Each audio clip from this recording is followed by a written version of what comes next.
Hey, Greg, thank you for doing this, first of all. I really, really appreciate it. You know, you had a wildly successful 14-year NFL career that spiraled into a very successful broadcasting career. At what point did you become conflicted about youth sports? You know, I always say, you know, kind of my journey through the youth sports experience has really been a lifetime journey. I was born in New Jersey to two PE teachers. My dad was the local high school football coach of the local public school that we all went to. So my brothers and I growing up were always around his team. You know, my dad was always our coach. So that was just kind of the life we all led, and obviously got to go off and play both collegiately and then, of course, professionally for a long time. And then kind of life came full circle. Now I'm a dad of three young kids that are now navigating early on in the youth sports experience, and I'm coaching their teams and helping out and trying to find what is that balance between being a parent and being a coach and not putting my own pressures on them, you know, just finding that balance. And that was really the inspiration behind starting You Think, our podcast, and kind of going out and trying to find more resources and information that we can not only use for ourselves, but that we can bring to our listeners and bring to other families to better navigate what is a very different youth sports experience than it was when I was growing up. Is it a better youth sports experience? I think it depends for who. I think for certain families and certain kids that have certain aspirations and have certain abilities, and families that are able, there's a lot of really good stuff going on right now. The access to coaching, the access to training and information, injury prevention, the ability, it's very different. We didn't have that when I grew up. You played for your local town. Typically the coach was a volunteer. He might have played high school sports or whatever, and he was going to do the best that he could, and you were going to play with your friends, and then when the next season came around, you were going to dive into a similar experience in a different sport.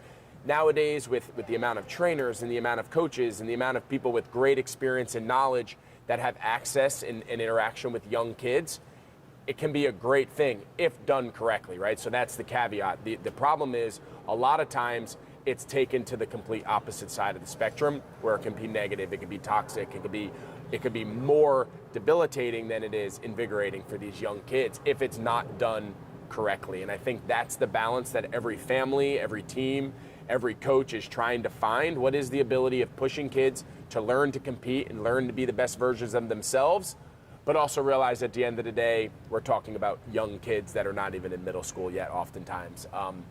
That is a very difficult needle to thread, and that's something that we tackle a lot on the show.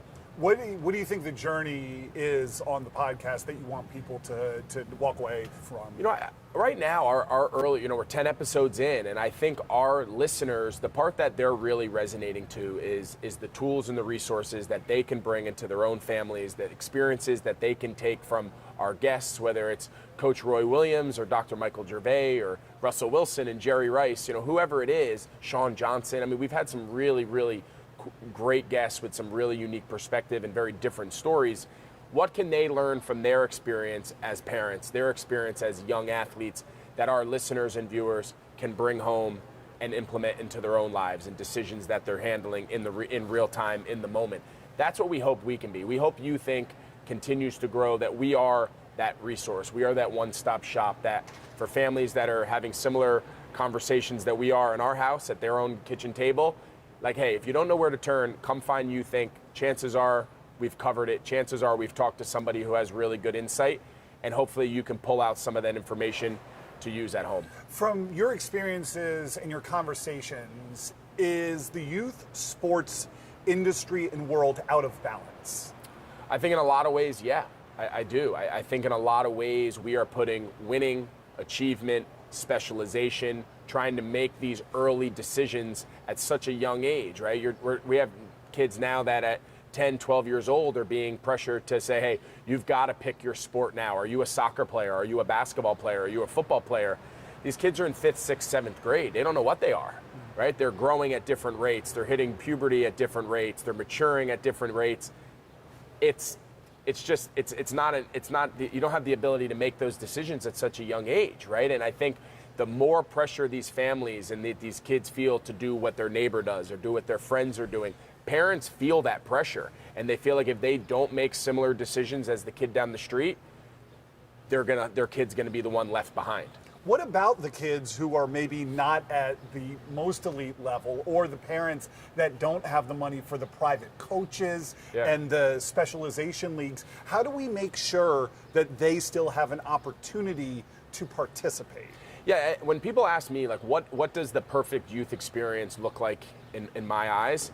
I think it's very different for every child, both children within one family unit, and then, of course, within different family units. Everybody's abilities, interest levels, maturity, access are going to be very, very wild, could be wildly different. I even look in my own household, the 3 levels of sports that my 3 young children play are very different from one another at this stage. Now, maybe in 2 years, they're more closely aligned, or maybe they even get more drastically different. We don't know, but we're trying to make decisions that are in their best interest, given how much do they want to play? How into it are they? Do they ask us to go practice, or are we kind of dragging them out of the house?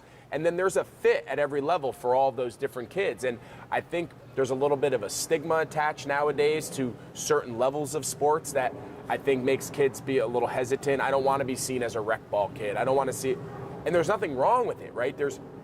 Go find what's in your best interest to have success, develop, get the coaching that fits your level now. It doesn't mean you always need to be in that level, but find something that you're going to enjoy going to and that you're going to want to enjoy the process of learning. Do we have a responsibility as a community to provide opportunities for all levels of young athletes? And if so, how do we take action on that? Yeah, I absolutely think we do. I think we need to have the ability to service kids at all ends of the spectrum. The kids who want to just play seasonal, introductory level, maybe it's the first time playing baseball, first time playing soccer, whatever that is. Yes, they need that access point, right? If everything was the competitive club level, you'd never have a 5th grade girl ever take up soccer, because by the time she joins the 5th grade travel team, those girls have been playing for 4 years. She'll never catch up in the moment.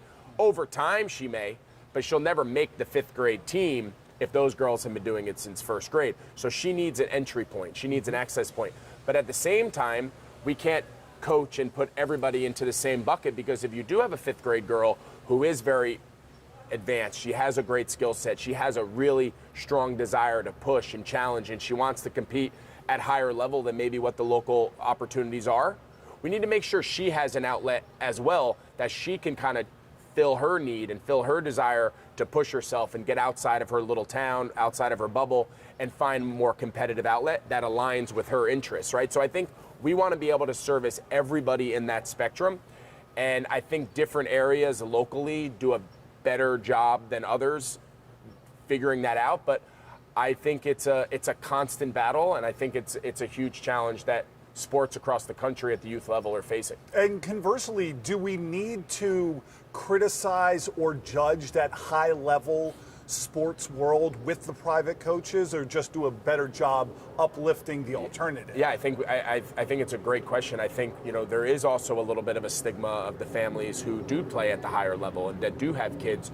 As long as the kids are who are driving the ship, there is absolutely nothing wrong. And I would actually say I think it's great for these kids to go out and see the real world and see what really is out there outside of their little town, and go challenge themselves and learn to fail and lose and be beat out for a spot like that. Because if sports is what you want it to be, by the time you're in high school, I'd rather my kid fail when he's 10 than have his first fail as a junior in high school, where it's going to feel like the world crumbled around him because he wasn't used to ever coming up short. Like, those are environments that I personally want my kids to be in. So to the families out there that they have a child who's leading it, and that's what I preface it with. That's the key.